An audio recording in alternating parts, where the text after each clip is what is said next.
سلامونه علیکم. تازه خبر او ډیر غټ خبر دی. ایمن ولی خان له اړخه ویل شوي چې چېرته پی ټی آی والا ما جنت ته بوځي هم د ځان سره، نو زه به د پی ټی آی والا سره جنت ته نه ځم.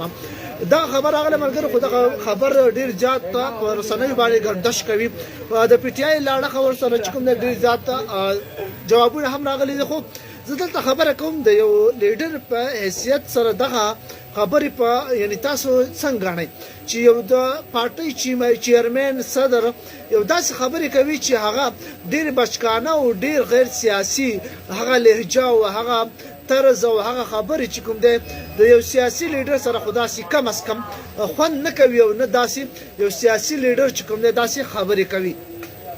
زه په دې ډېر زیات خفه وم چې د مشران د پښتنو مشران او داسې لهجې او داسې کمزرف او داسې خبرې کول کله هم د پښتنو مشرانو نشي کېدلی، بلکې دغه د یو چا په خوله باندې یا څوک هم په داسې انداز باندې خبرې کول مونږ کله هم د دغه نه خپل مشر ګڼو او نه د دغه خبره د پښتنو خبره مونږ ګڼو، بلکې دا د خپل ځان څخه یا د خپل سوچ مطابق دغه خبرې کوي او دغه خبرې دغه دیو ته ډېر زیات لوی تاوان هم ورکوي. او دغه دیو ته پته ده چې څومره تاوان یې ورکو چې بلوچستان ته یعنی ولېږل او هلته یې سنټ جوړ کړو په پښتونخوا کې پښتنو سنټ عهدې دیو ته ورنه کړې. نو دغه زه ویلی سم چې دیو دپاره هم دومره سبق کافي دی چې دیو د خپل سوچ وکړي په خپل ګریوان کې چې موږ ولې دومره پر شا ځو. که چېرته اسټبلیشمنټ دیو ته سیټونه نه ورکوي نو بیا ورته هلته هم پکار و چې سینټ کې هم دیو ته سیټ نه وی ورکړی. اسټبلیشمنټ دا غوښتلی وی چې ایمان الله خان د سېنیټر نه جوړېږي.